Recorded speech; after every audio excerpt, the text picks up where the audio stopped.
welcome to a new episode of the Straight Wrestling Voices of the Indies podcast. I'm your host, Morbo, and as always, with me, everyone's favorite US independent wrestling fan, Sebastian. As always, thank you very much for the introduction, Morbo, and welcome everyone to the 5th episode of Straight Wrestling Voices of the Indies.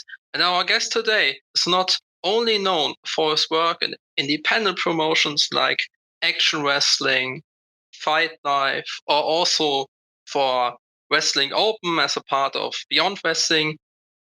He's mostly known for reaching the finals of this year's Scenic City Invitational. And therefore, I would like to welcome the good doctor. Thank you very much for taking the time to be our guest today, Landon Hale. Hey, thank you guys for having me. I appreciate you all having me on. Okay, Landon, for the people who don't know who you are, who is Landon Hale? So Landon Hale, so pretty much I was born and raised in I was born and raised in Kentucky. And like the part of Kentucky that I'm from, it's very country. It's not a city life. It's very country life. A lot of grass, a lot of mountains, very kind people in my area where I'm from. So I grew up, I was born in 1993. So I was really thankful for the family that I had. I grew up in a really big family. And I was just really thankful for the life that I was living in Kentucky. Now I'm living in Massachusetts, as you all know, being a chiropractor, but also being a professional wrestler. And so there's not really much to my life, except there's a lot of ups and downs with my life. When I was 7 years old, my dad passed away. And the one thing that we revolved around when it came to bonding was wrestling. And I think that played a major part of my life in itself. And then as I gotten older, I just lived my life as, just as normal as anyone would. I grew up playing the piano. I grew up singing. And then around, I guess, obviously like everyone graduates from high school at 18. And then I graduated from college at the age of 25, did not know what I wanted to do after. And then I decided to move to the state of Georgia where action wrestling is. And that's where I went to chiropractic school. And that's where I also met the love of my life. Thank you to COVID.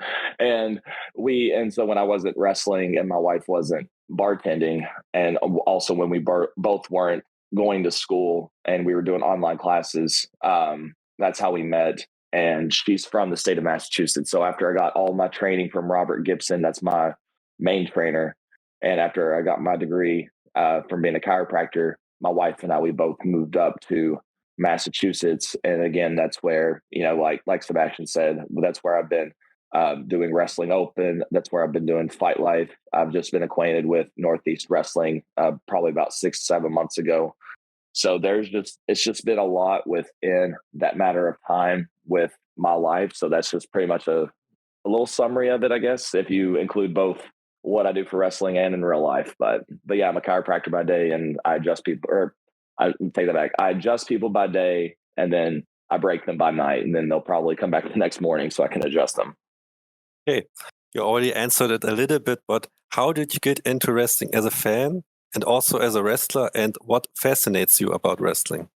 So when I was little, I grew up watching, because everyone has like watching WWF or watching WCW. For me and my dad, it was WCW. And I was 5 at the time, so it was probably around like 99.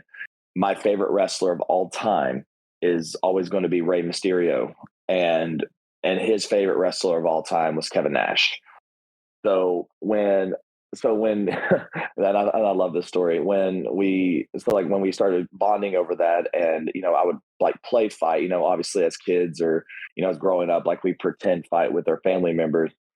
I ended up was like one day I came home and my dad brought me this like stuffed size, it was like a life-size Kevin Nash doll, but it was kind of like 3 feet tall, and so that way I could beat the crap out of it, do wrestling moves to it.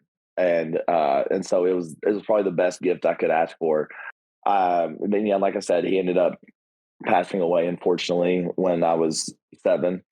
And then from there, I kind of got disconnected with wrestling. And then I stayed back in probably like 2004, when I think this was after WrestleMania 20 or around WrestleMania 20. I got back into it, and then I fell in love with it again. There's just something about it that drew me in, and just I guess it's just the action, the wrestling, the high flying, the storytelling, that it just it drew me to the TV every Monday or every Thursday and Friday night when wrestling was on.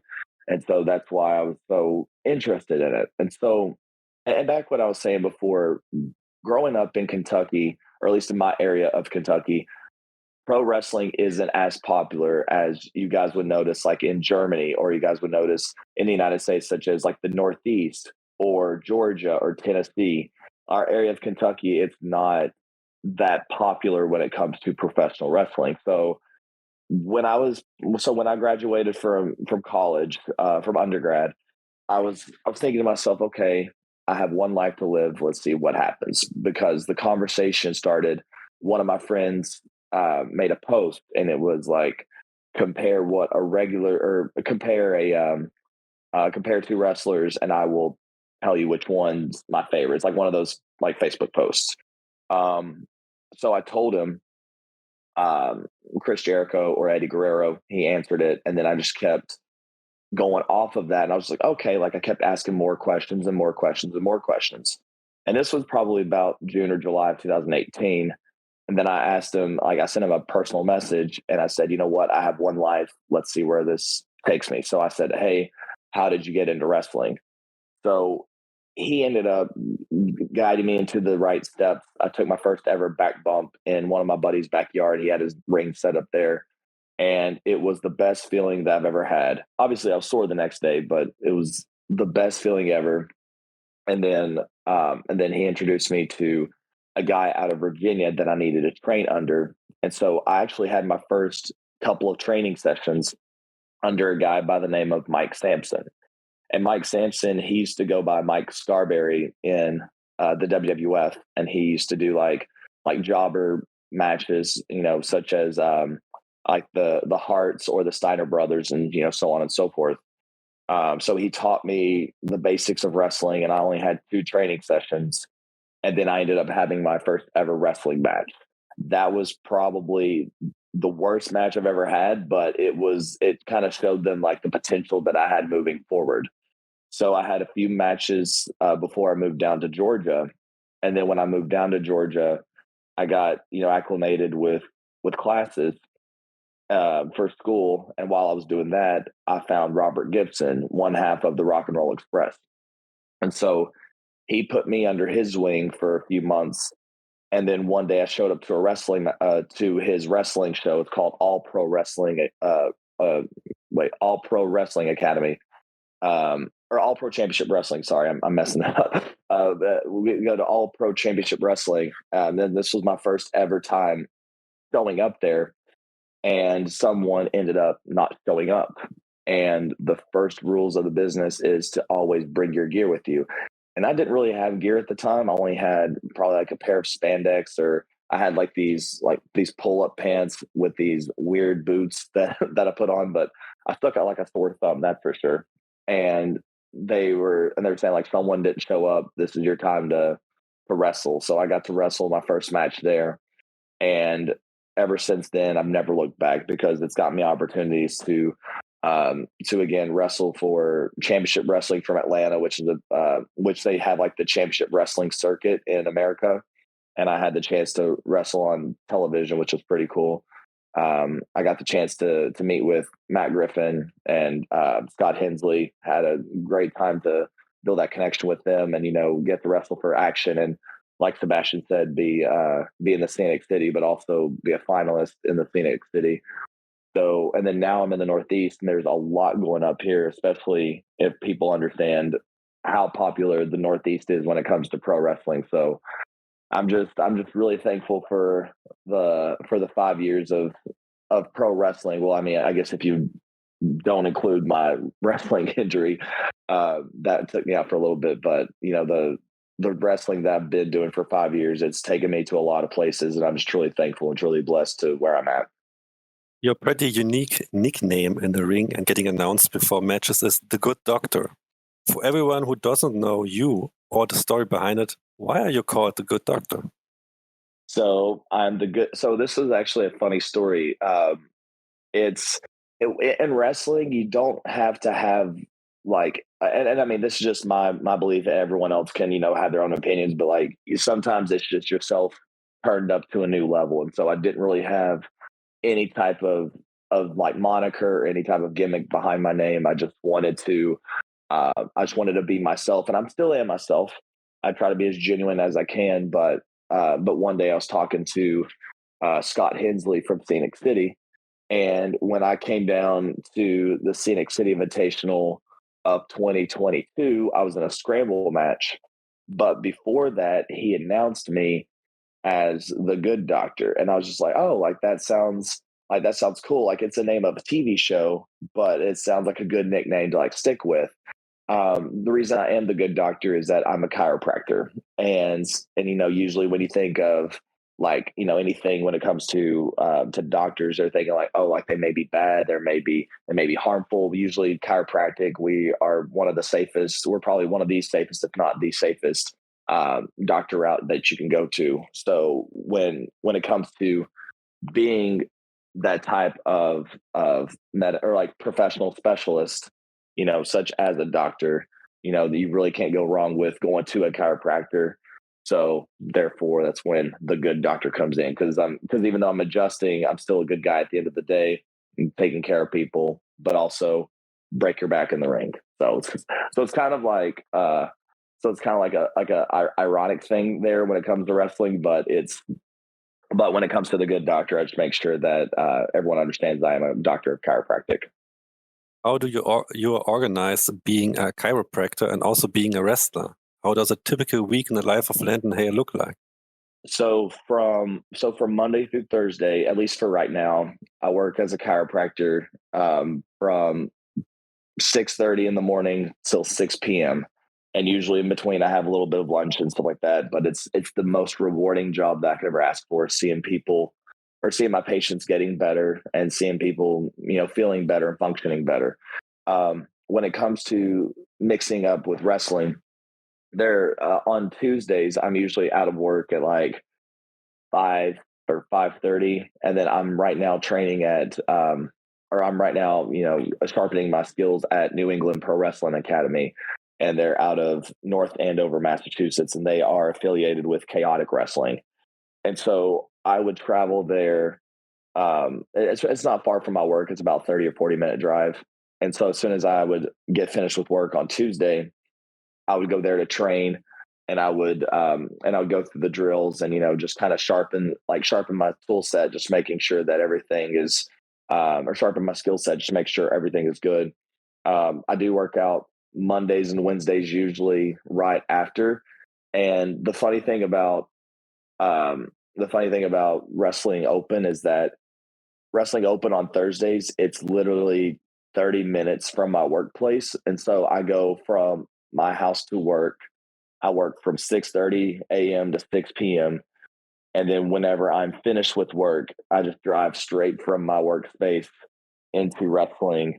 And so it's like an easy transition in that same day. And then from there, Wrestling Open on some Thursdays, and then Friday, Saturday, and Sunday if I'm booked. But that's usually my life. So I can juggle it pretty easily. Sometimes I may not have the best of sleep, which, I mean, I'm sure you've heard of a lot of wrestling tales of, on the life on the road, but in this case, it's nothing for me. So it's pretty easy to manage. As you mentioned, your trainer is a wrestling icon, and Robert Gibson, one half of the legendary Rock and Roll Express. How much did training under him not only influence your style of wrestling, but maybe also the way you see wrestling and how you think about it? So for me, it's Robert Gibson is my wrestling dad, and obviously I've had like small little training sessions from Mike Stampson for maybe a month. I've had a little bit of like, I guess I wouldn't say influence, but like just a little bit of training. I'd probably say influence from AR Fox for a little bit before I moved up to the Northeast. And then now I'm at New England Pro Wrestling Academy, just making sure the skills are all sharpened. But now Robert Gibson, I trained under him for about, I want to say 2.5 years, almost 3 years before his school shut down. But I think and again, like, as you know, as Sebastian can tell as well, like my skill sets is mostly like compelled to high flying, but and that's not Robert Gibson. He's very old school. And so I do like the old school wrestling, but it gives me a different perspective when it comes to understanding psychology wise, understanding the reason why you're doing wrestling matches, the reason why you're having this, the reason why you're having that. He definitely helped put in that perspective when it comes to the wrestling world. And so that kind of makes wrestling a little bit easier on my end, just so that way we can say, hey, what kind of story do we need to tell for the audience to drag them in, whether it's high impact, flashy moves like me and Eli did at the Scenic City Invitational, or is it just not so much heavy wrestling, but is it like a build up to where it is now? So it's like a build up of a segment of stories for like maybe a specific promotion that's leading to this big blow off where it's, hey, this is the final battle between you two for this story.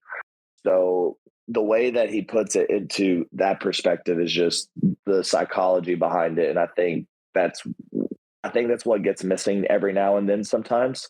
And so I'm just really thankful that he taught me that, so that way I'm able to utilize that moving forward, especially with what I do for wrestling. Despite being trained from one of the most important tag team wrestlers in the history of wrestling, you can't find a tag team membership on your cage match profile. You have teamed occasionally with other wrestlers, but it is relatively rare.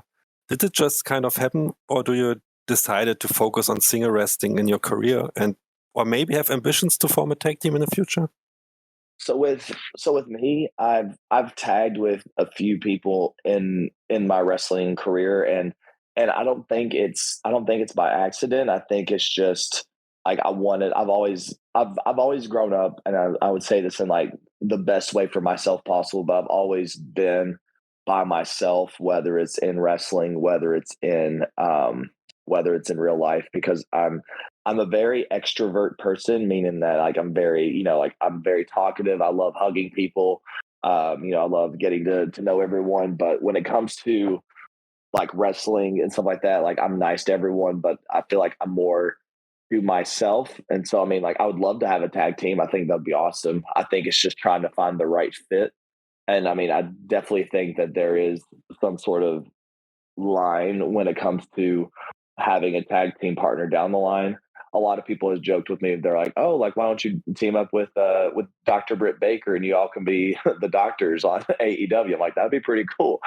But when it comes to just doing singles matches, I love them, and it's kind of like showcases like what I can do. And then I think once I'm more established as a singles wrestler myself, if anyone ever wants to tag with me, more than happy to.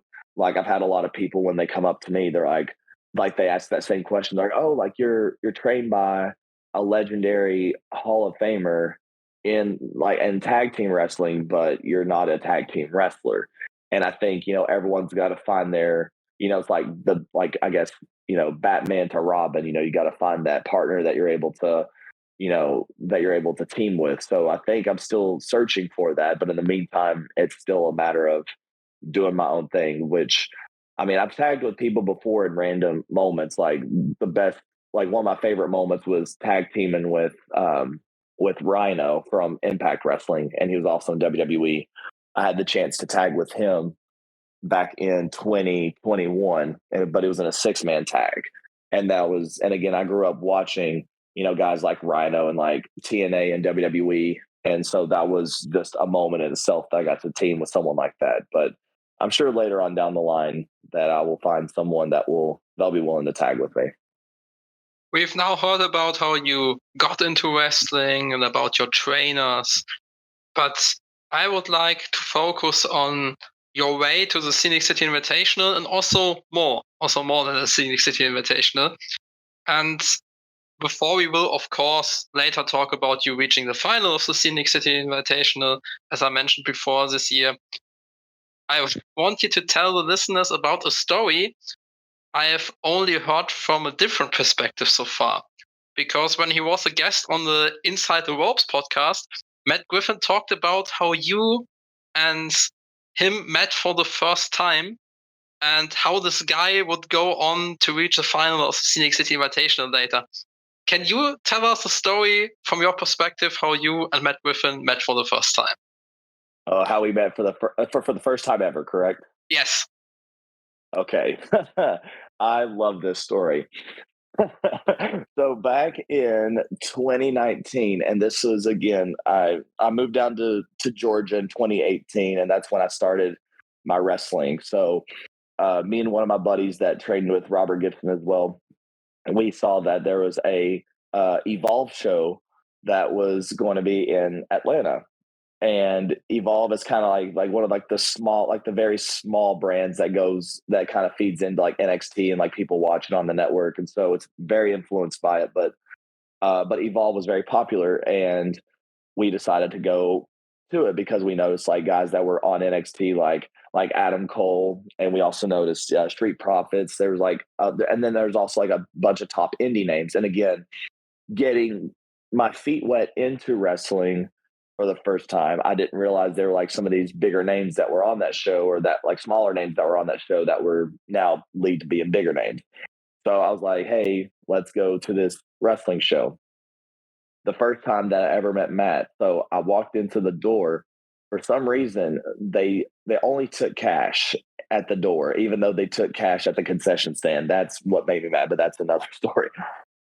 So I see someone there, and they're like, "Oh, we only take cash. I'm sorry." And my buddy doesn't have cash on me, and I just see this beautiful bald head dude to my right, and he's just like, and he just hands me some money. He's like, "Hey, I can just give you some money, and then you could just Venmo me."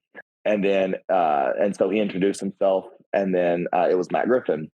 And then so he gave me some money to help get my way in. I Venmoed him, and then he gave me his Action Wrestling card. And then so ever since then, like it's been like small talks here and there. So it went from, and like I would message him, and I would just be like, hey, like I was just curious if you can watch maybe a couple of my matches, and he would critique them. And then like obviously COVID happened, so we kind of didn't have like a much of a talking situation there. But then April of 2021, he did his first ever Action Next Up, and this is where a lot of people would come in. They would help set up, they would help tear down the wrestling ring, but this would give us a chance to showcase in front of Matt, in front of Scott, what we can do. And so I was in the first match of the first ever episode of Action Next Up, and you can actually watch it on IWTV. And I was in a fatal 4-way. And then as soon as that match and the whole show ended, I talked to Matt after, and he was like, "Oh, I was really impressed." And then from there, that's how I got on to Future Showcase. And then the rest is history. And obviously I'll tell more about that, but just to answer the question, that was the first time that was how me and Matt met for the first time. You already talked about getting to the first episodes of Next Up and being a part of Action Future Showcase in 2021 against Eli Knight and The Whisper. You also appeared later on Action Bangers Only 2 on December the 3rd on 2021, and also on Action IWTV Southeast First on January 21st the next year, so last year, 2022. What would you say, what kind of influence did action wrestling have on your career, or still has on your career? It has a lot. It's a heavy influence. And I even know that, with when I was talking to Matt, when I was talking to Scott, when I was talking to Dylan Hales, I've always told them, I said, "Thank you guys. I'm just really happy to be here. I'm just really thankful for this opportunity." And I think I just kind of like getting down. I wouldn't say like I would be down on myself. I think I just don't give myself as much credit as I should. And obviously there's a lot of people out here, they've been grinding, they've been doing their thing. But and I even told people too, like, if this is like the first example of, you need to drive you need to get in the car and make the drive to those places so that way you can network. That way you can be able to get in the ring, show them what you can do. You can send out so many different things to so many different promoters, but again, when are they going to have time to like actually sit down and watch your stuff unless they're looking for someone? And so when I did that, Action, they took a chance on me. TWE took a chance on me. Scenic City took a very big chance on me, and for that I'm forever thankful, forever grateful. And especially with Scenic City, because it's a compilation of TWE and Action Wrestling. Just being in that tournament, it just meant the world to me. So considering that a lot of good things has happened, because again, it's on an IWTV platform, and even with that, it's very heavily influenced in the South. And I know a few people, and I know a lot of people watch it, especially since moving up to the North. So that kind of gets a little eyes on me and to like help me get to these different places in the Northeast. So I'm forever grateful for Matt, Scott, Dylan, Action, TWE, and the Scenic City, obviously. You already talked about Scenic City Invitational and being a part of it this year, after having been a part of Action Future Showcase in 2021 in the tournament and 2022 in non-tournament action. And in the first round of the Scenic City Invitational, you wrestled someone you also wrestled at the Action Future Showcase 2021 as a part of the tournament. You also wrestled in 2022 in non-tournament action, and you also wrestled against him at Southeast First. And of course, I mean Eli Knight. Did this match feel special to you because Eli was your opponent? Yes, it was. It was very special for a lot of reasons. The Action Future Showcase, we that was the first time that we were all introduced to each other, and it was probably one of my favorite matches, probably one of my favorite triple threat matches that I've ever been in. And then when you fast forward to again Southeast First, I was really happy that I was introduced in that match against Eli. We both got to represent the Scenic City Invitational because it's compiled with, as you can tell, a bunch of other promotions. So when we were introduced, I knew that this was going to be a special match. And then again, this goes back to the storytelling of, between me and Eli, because now it's like, okay, it's like that game of basketball where he's up on me 1-0. Then at the Action Future Showcase in 2022 non-tournament action, we were in a singles, and I went up on him 1-1. So now, what a better way to break that tiebreaker was at the first round of the Scenic City Invitational, and obviously me getting, and I'm sure you can tell as well, Sebastian, me getting my head split open was not an accident, or I mean, it was an accident. It was not planned. It was not, there wasn't any type of intentions behind it. As you could tell by those chairs compared to every other chair that you've sat in, those chairs are thick and they're sharp. I mean, I wouldn't even say sharp, but they could do some damage. And I know Daniel Makabe had that sort of incident a couple of years ago as well. So fate just happened to, cause extra emotion behind the wrestling, but it's very special because I do love Eli. I know that he's got a lot going for him. And I know that he's been around more than what I have been. And again, I think being out from September of last year till April of this year, so I was out for 6 or 7 months. I think that definitely put a little bit of effect on the steamrolling that I had for my career. So I think with not just that match, but just that tournament itself, it was definitely special because it could showcase, hey, I can hang with the best of the best in independent wrestling. So just putting that on that list when it comes to me and Eli, it was a very, very special moment. So I'm really thankful. And also doing it for SPO, where he is unfortunately with us today, that made it extra special. So I wanted to do that for him. You already mentioned the head injury. And maybe could you explain to our listeners what happened at that first match? And do you think that this head injury made the story being told of you reaching the final in the end even more special? Yes, and so what happened was, first things first, like when it comes to wrestling, like one of the things that I do is I like to say a prayer, and like whether like, and I make sure that like if someone has like like if they believe in God or if they don't, I'm like just out of respect, because I want to say a prayer for us to make sure everything is good. Action Mike Jackson, I met him in the back, and I just want to say thank you to him, because it's funny because me and Scott were talking about the whole tournament after it ended, but I'll explain a little bit more later. But when I when I was talking to Action Mike Jackson, I was like, "Hey, I'm really emotional right now. Do you mind saying a little prayer for me?" He said a prayer, and so we had our match. Like not even like 2 or 3 minutes in the match, Eli Knight does a dive outside the ring, and then as I catch him, and for the people that don't understand or like that don't watch the Scenic City Invitational, or if they do, but I'm trying to paint the picture here. The ring and the seats are so close to each other, and usually that's not that big of a deal. But these chairs are like thick wooden pew chairs that you would see in like church, or that you would see at like other special events, but they had like sharp edges on them. So if you like hit your head on it, or if you hit something on it, it could cause some damage.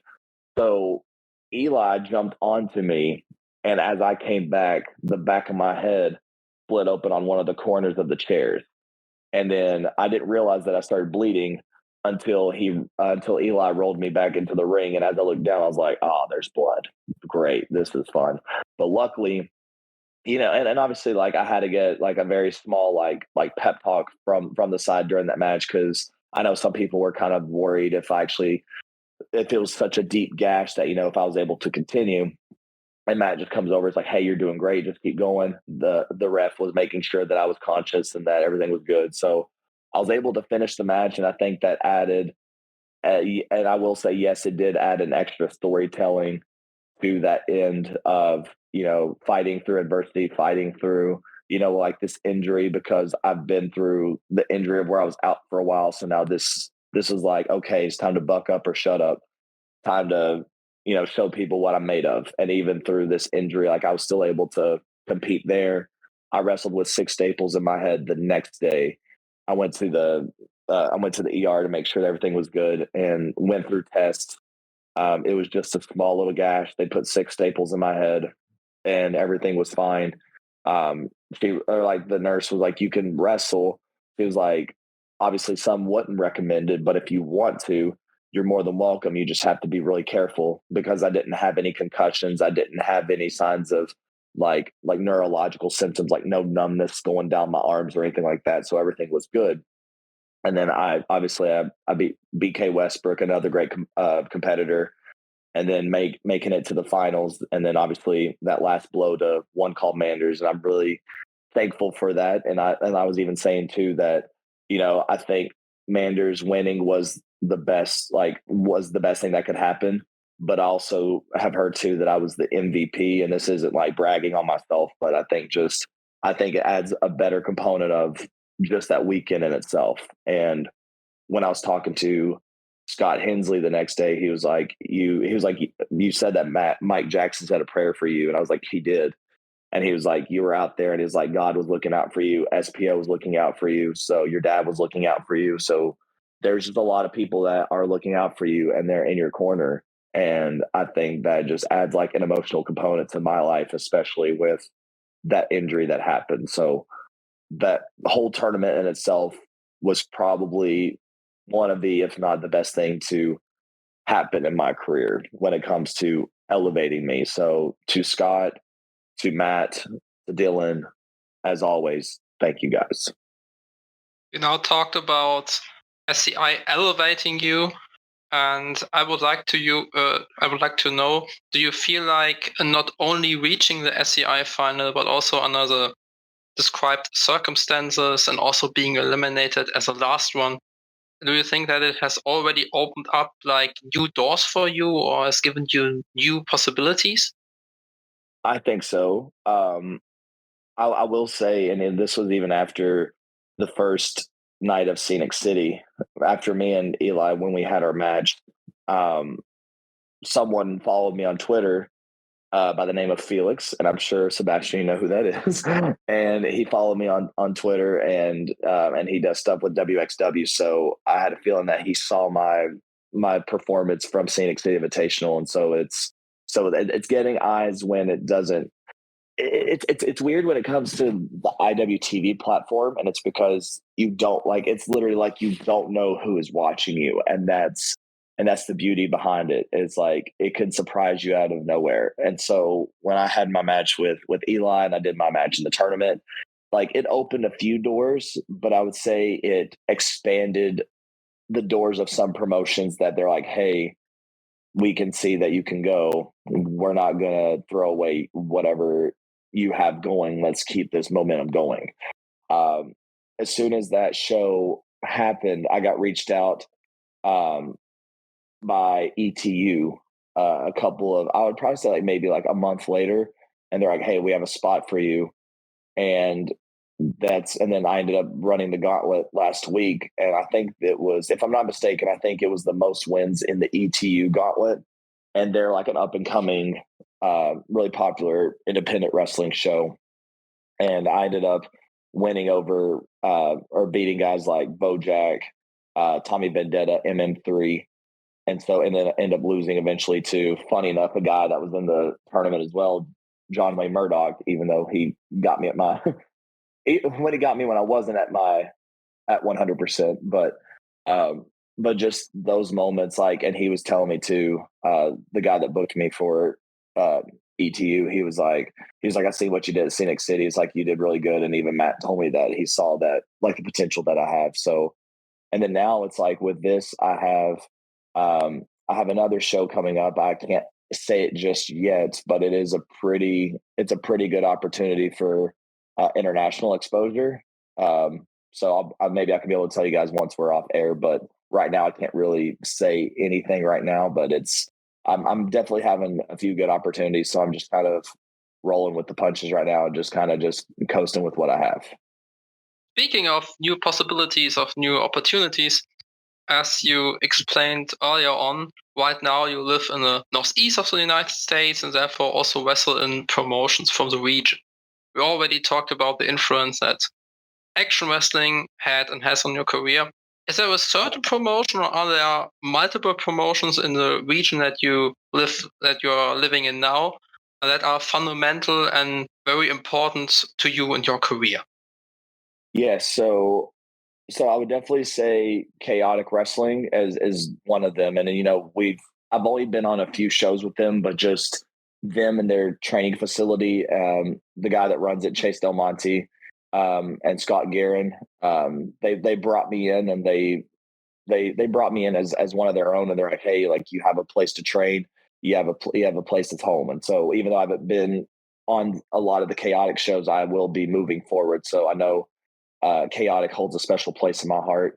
Fight Life has given me that big opportunity, and funny enough, that's where my injury happened. But they've been giving me a lot of good opportunities there. Northeast Wrestling, they're a really good promotion, and as you can tell, they have a great history of storytelling. They have a great history of just being a great promotion in Connecticut and just in general in the country. I was fortunate enough to, go there during my injury and being able to, help set up, help tear down, and just do what I need to do, and finally given that chance. And ever since then, I've never looked back. I think the last show that I had for them, I was able to wrestle at Six Flags, the amusement park. And they have like a stadium, and I wrestled in front of like thousands of people, which was pretty cool. So I'm really thankful for them. I know Invictus Pro Wrestling, funny enough, I was supposed to wrestle yesterday, and this is where I was supposed to hold the Invictus Grand Championship, but unfortunately they canceled their whole show in itself. And so still kind of bummed about that, but everyone's got to, worry about their personal lives. But with Invictus Pro Wrestling, they gave me so many opportunities, and, I got the chance to wrestle a couple of decent talents in Nikolai White and Ken Broadway. So I was just really thankful for them. And yeah, I think that's really, like, it seems like there's a lot that I did with wrestling in the Northeast, but that's pretty much it. And then, obviously doing something with Wrestling Open right now. So, the sky's the limit with what I have going on right now. So my final question before Morbo will talk to you about what is next for you. I would like to know, we talked about you having started especially in the Southeast and now living in the Northeast of the United States. So I would like to know, do you have like a favorite match you wrestled in the Southeast, a favorite match you wrestled in the Northeast, and also maybe like a favorite match you wrestled in general? Ooh, that's a good question. Thanks, Sebastian. I would say my favorite match in the Southeast. Geez, you got to put me on the spot. the best show. Shoot, I'd probably say the best match that I had in the Southeast. I would probably say the match between me and Eli. And I'm only saying this, and I mean, and like not just. I wouldn't even say just that match, but I would just even say like our best of 3 series, just because all of it was high impact. All of it was, all of it's told a story. So I think with that, it holds a special place in my heart. So with the Southeast, definitely between me and Eli Knight, probably from Scenic City. And then in the Northeast, I would probably say Fight Life. No, well, actually, take that back.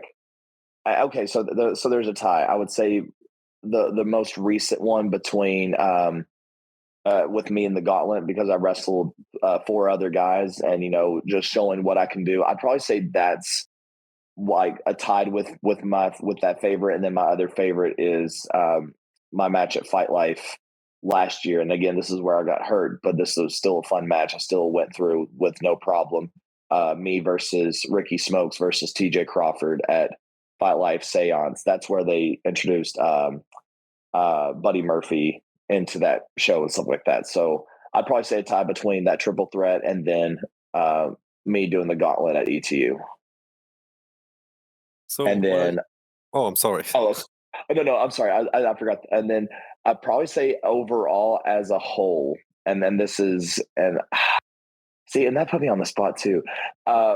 Overall as a whole, I would probably have to say the match with me and Eli from Scenic City. And I think it just told a whole story. I think it shows what I can do through the toughest of times. But I'd probably say the match between me and Eli at Scenic City is probably my favorite match as of right now. My favorite match ever in my career. So what are your goals for the near or not so distant future? Are there certain promotions you would like to wrestle or certain regions? Yes. Goals for the future is to come back to the Scenic City Invitational in 2024, win the tournament, and I definitely want to wrestle. I definitely want to wrestle more like promotions in the Northeast. There's a few. Again, there's a few debuts. That's put me into a new state. Also, another promotion that again has international influence. And again, I'll tell you guys when we're off air, because I can't really explain it this like in this type of way since I'm not announced yet. But it's a good opportunity for me. But I would like to wrestle in Germany. I think that would be because like I've seen WXW with their influence when it comes to pro wrestling, especially with 16 Karat and a lot of the stuff like what Jaden Newman's done over there, O'Shea Edwards, Adam Priest. There's just a lot of people that's came in from the United States that's made an impact. So I just wanted to be one of those that can make the impact as well. But yeah, I would love to wrestle in Germany. I would love to wrestle in the West Coast as well. I'd love to wrestle in Japan. That's always been a goal, even if it is for like a little bit of time, but I would just like to, show what I can do. So that's kind of like my future for right now. But until then, just, I think I'm doing really good with my momentum. And so all I got to do is just keep on keeping on. Do you have any matches that have been released recently that our listeners should check out? Yes. You can, if anyone ever has, or if anyone has the IWTV app and they have a login info, I'd love for them to check out my most recent matches, especially with Scenic City Invitational this year and with ETU this year. This is where I run the gauntlet, and I've wrestled for like 25, 30 minutes. So that was fun. And I would definitely say there's a few matches on YouTube that you can watch of mine that's from Northeast Wrestling, that is from Fight Life, that is from Invictus Pro Wrestling. So that's what I would suggest looking up are some of those matches. Okay, Landon, that's it. We are at the end of the interview, and as always, the stage is yours. You can promote anything you want. Awesome. So I am the good Dr. Landon Hale. You can find me on social media. I do have a Facebook page. I do have a personal Facebook page, and I do have a fan Facebook page. I will say, as much as I love every single like fan and stuff like that, I prefer my personal life from my wrestling life. So if you wouldn't mind just giving the like on my Landon Hale page. I also have my Instagram. It's Landon Hale 3. I'm on Twitter a lot, so you can be able to follow me there. And my Twitter handle is at Haleyeah3, HALEYEAH3. You can find, again, a lot of my matches on YouTube. And you can also get you can also purchase some Good Doctor merchandise at prowrestlingtees.com/Landon Hale. And yeah, I think that is it. So for anyone watching, you gotta watch your back. Thank you very much for coming on the show, Landon. We did a review on our German podcast of the SCI, and we really liked all your matches. And I would say definitely to all listeners, check out every Landon Hale match from the SCI, especially with ELI and the finals. And we really hope to maybe one day see you in Germany. That would be pretty awesome. That would be really awesome. Yes, that's on my bucket list right now. So hopefully that'll happen this next year. Thank you very much for being our guest today, Landon. We really appreciate it. We really appreciate it. Thank you very much, as always, to you, Morbo, as always to you, Florian. And thank you to everyone listening, and I hope you will listen to us again. Goodbye. Down, come down.